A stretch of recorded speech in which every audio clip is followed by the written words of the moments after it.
कई पहाड़ों के बीच में एक था मीरा की ढाणी, वहां हमें भेजा गया, बड़ी बड़ी पगड़ी बांध करके और ऊंट थे। तो हम जब पहुंचे करीब तो वहां पर हमें सब हुआ कि हमारी भाषा कौन समझेगा, हमें भेज दिया। और यहाँ पे बड़े बड़े कुंडल और बड़ी बड़ी पगड़ी वाले बड़ी बड़ी ऊँट और ऊँटों की, तो हम वहां जब पहुंचे तो वहां नेटवर्क था नहीं मोबाइल का। हमें कागज पे लिख करके दिया था फलानी जगह आपको जाना है। संगीत की टीम जयपुर से आई थी और उद्बोधन के लिए हमें भेजा गया था। तो संगीत की टीम पहुंच गई और हम रास्ते पर बस में उतार दिया। हम पूछते पूछते पहुंचे तो वहां मोबाइल काम नहीं कर रहा था। अब हम गुरु जी को याद करने लगे, शाम ढलने वाली थी। हम कहे भगवान कैसे क्या होगा कार्यक्रम स्थल में कैसे। हमने बहुत लोगों से पूछा, लोग हमारी भाषा नहीं समझ पा रहे थे। आए और हम जो बोलते थे वो सुनते नहीं तो चले जाते थे। तो हमने गुरु जी को याद किया। हमने कहा गुरु जी कैसे क्या करना पड़ेगा। एक पत्थर का चबूतरा था, उसके ऊपर बैठ गए। इसी बीच में हमने देखा एक लड़की आई, वो सूट सलवार पहने हुए, टोकरी लिए हुए, वैसे कपड़े हमने कहीं राजस्थान में पहने नहीं किसी को देखा। तो आई तो हमने हाथ जोड़ करके कहा, हमने कहा बहन जी प्रणाम। हाँ भाई साहब प्रणाम, सुनाइए। बिल्कुल हमारी जैसी बोली। तो हमने कहा बहन जी हमें इस पते पर जाना, आइए चलिए हम तो वहीं चल रहे हैं। तो हमें आश्चर्य हुआ कि हमारी भाषा ये कैसे बोल रही। तो वो आगे आगे चलती रही, हम पीछे पीछे चलते रहे। पहाड़ों के बीच से निकलते निकलते करीब आधे पौन घंटे साथ साथ चला। और उसने ले जाकर के जहाँ टेंट पंडाल लगा हुआ था इशारा कर दिया कि वो कार्यक्रम हो रहा, आप वहां चले जाओ। तो जाने किधर चले गए पहाड़ों में। जब हम वहां हमने बीच में चर्चा भी की। हमने कहा बहन जी तुम तो हमारे जैसा बोलती हो, यहाँ पर हमारी भाषा कोई समझेगा। बोले हाँ समझेंगे समझेंगे, हिंदी समझते हैं। तो हमने कहा आप, तो बोले हम तो मथुरा के रहने वाले हैं, हमारे पिताजी मथुरा में रहते थे और पिताजी की ससुराल यहाँ है, मैं अपने ननिहाल में रहती हूँ। तो हमको बात सुना और समझा और हम आगे चली गए। उसके बाद जब पहुंचे तो लोग आश्चर्यचकित हो गए कि आप कैसे आ गए। अरे हम लोग संपर्क लगा रहे थे कहाँ मगर आप। तो हमने कहा एक बहन भी हमको लेकर के आई, तो हिंदी बोलती थी और वहाँ रेवाड़ी भाषा बोली जाती थी। तो बोले अच्छा कैसी थी। तो हमने कहा ऐसी ऐसी थी, बताया, कार्यक्रम हुआ, कथा चली, वो लोग समझते रहे। वो हमारी बात समझ लेते थे, हम उनकी नहीं समझ पाते थे। और गुरु जी उस पहाड़ में भी बैठे हुए थे। हमने देखा, बताइए जहां पर असंपन्न जगह पर गुरु जी बैठे हुए, गुरु जी के शिष्य बड़ी बड़ी पगड़ी बांधे हुए, बड़े बड़े कुंडल पहने हुए, ऊँटों को चलाने वाले, वो गुरु जी के पा करके पूरे दिन समा रहे थे। हमने क्या देखिए। और कथा हुई 4-5 दिन, वो तो हमारी बात समझते रहे। उसके बाद में बहुत खोजा, वो लड़की कहीं मिली नहीं।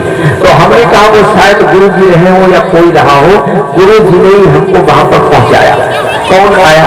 तो भाइयों बहनों, ये हम कहते हैं जिन गुरु में साकार हो गई गुरुओं की गुरुताई, उनको सत सत नमन जिन्होंने जो की अखंड जलाया। गुरु जी जो चित्र आपने रखा हुआ हमारे आपके सामने, ये एक अवतारी सत्ता है। अवतार हमारे सामने हुआ, भगवान हमारे बीच में गुरु बन करके आया और अपना काम करके चला भी गया।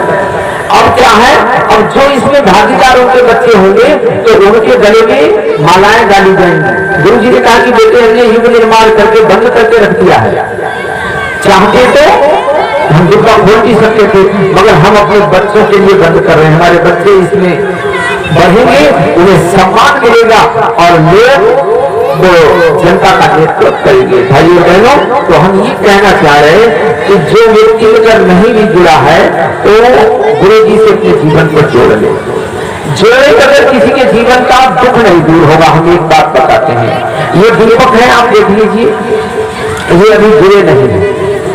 इस दीपक के पास धन दौलत सब कुछ है, बर्तन इसका भरा हुआ, खाली तो नहीं है। कोई दीपक देखो है, इसलिए कहा दीपक ने कहा हमने सब कुछ पैदा कर लिया, हमारा पात्र भरा हुआ है और हमने सोचा हमें सम्मान मिले, लोग सम्मान मिले, लोग हमारा आदर करें, लोग हमारा सम्मान करें, मगर किसी ने हमारी तरफ घूम करके नहीं देखा। तो फिर दीपक ने कहा कि आज हम भगवान से अपना रिश्ता जोड़ेंगे। और वो लेकर के अपना सब कुछ कहाँ आ गया, यहाँ पर। ये कहाँ से आया, माताएं बहनें कहाँ से लाई, घर से। वो चल करके आया है, आज संकल्प लिया है कि आज हम भगवान से रिश्ता जोड़ेंगे। और जैसे ही इसका रिश्ता भगवान से जुड़ जाएगा, वैसे ही आप सब लोग खड़े होकर के हाथ जोड़ करके कहेंगे दीपक तुम धन्य हो, हे दीपक तुम धन्य, तुम तो भगवान हो। दीपक जब भगवान से जुड़ने लगा तो भगवान ने कहा कि तुम्हारे पास जो है वो मेरे लिए खर्च करना पड़ेगा। दीपक ने अपने कलेजे को चौड़ा किया, हृदय को चौड़ा किया और कहा कहीं से बचना, मैं तैयार हूं तुम्हारी आज्ञा पालन करने के लिए, मेरा जो कुछ है सब तुम ले लो। तो भगवान ने कहा ठीक है, तुम्हारी छदान की बाकी और दबड़ी का घी पड़ा हुआ है, दबड़ी का तेल, और तुम्हारी थाली अभी हम नोट से भर देंगे, आप खर्च तो करो। और जैसे ही उसने जलना स्वीकार किया कि जनता ने उसके ऊपर न्यौछावर करके और जितना उसने खर्च किया उससे 1000 गुना आ गया। ये है उसके जीवन का दुख दूर हो गया। देखिए, जब तक व्यक्ति अपना जीवन भगवान से नहीं जोड़ता, दुख नहीं दूर होगा। किसी शक्ति से जुड़े बगैर आपके जीवन में सुख चैन नहीं आ सकता। देखिए, हम जैसे ही मंच पर आए तो हमने माइक से कहा कि बहन जी हमारी आवाज हम तुमसे जोड़ना चाह रहे हैं, क्यों हमारी आवाज को दूर तक फेंक दो। तो माइक ने कहा तुम चिंता मत करो, आओ तुम हमसे जुड़ जाओ और हम आपकी आवाज को बाहर फेंक देंगे। तो हमने कहा तो बहन जी तुम तो बड़ी शक्तिशाली है। तो माइक ने कहा हम नहीं शक्तिशाली, हम भी कहीं जुड़े हैं। कहाँ जुड़ी हो? मशीन से। हमने मशीन से कहा बहन जी तुम बड़ी शक्तिशाली है। तो मशीन ने कहा हम नहीं शक्तिशाली, हम भी कहीं जुड़े हैं। कहाँ जुड़े हैं? तो जनरेटर चल रहा है पीछे। अगर ये जुड़ने वाला कनेक्शन काट दिया जाए तो हम किसी की कोई सेवा नहीं कर सकते हैं। इस बर्फ से हमने कहा भैया तुम तो बड़ा टिमटिमा रहे हो और बड़े अच्छे लग रहे हो, खूब लोगों को रोशनी दे रहे हो। तो बोला इतला करके बोला भाई साहब हम कहीं जुड़े हुए हैं, हम शक्ति से जुड़े हुए हैं भाई और बहनों। और सच पूछा जाए, जब तक व्यक्ति भगवान से जुड़ता नहीं है तब तक उसके जीवन में सुख शांति नहीं आती है। एक छोटी सी कहानी आपको बताते हैं। एक पिता मरने लगा और मरते वक्त उसने अपनी संपत्ति को विरासत इस तरह से लिखी कि हमारे मरने के बाद में इस संपत्ति को हमारे पुत्र और पुत्रियों में बांट दिया जाए। कैसे बांट दिया जाए कि जितनी भी हमारी संपत्ति है उसका आधा हिस्सा बड़े लड़के को दे दिया जाए। बिटिया ये सट्टा वट्टा घर खेल ले हो, और चौथाई हिस्सा छोटे बेटे को दे दिया जाए और 5वां हिस्सा लड़की को भी दे दिया जाए। ये लिख करके पिताजी खत्म हो गए। पिताजी का संस्कार हुआ। बेटे बेटियों ने गांव के प्रधान को बुलाया, विद्वान लोग आए मिलकर के और कहा कि उसका बंटवारा कर दो। भाइयों बहनों सुनिए समझिए, सारी संपत्ति उस विरासत के हिसाब से बांट दी गई। 19 ऊंट बच गए, 19 ऊंट बच गए, बाकी तो सब बंटवारा हो चुका था। अब 19 ऊंट उस विरासत से मेल नहीं खा रहे थे। आधा बड़े लड़के का और 19 का आधा कितना होता है? 9.5। तो क्या एक ऊंट काटा जाएगा? बात नहीं बन पा रही थी। तो फिर एक विद्वान बुजुर्ग खड़े हुए, बोले ऐसा काम करते ये नहीं बटेगा, अब इन 19 ऊंटों को बेच करके पैसा बांट दो। तो लड़कों ने कहा नहीं नहीं, जैसा पिताजी ने बताया है हिस्सा पैसा ही बांटा जाएगा, हमारा उसी तरह से बंटवारा करो।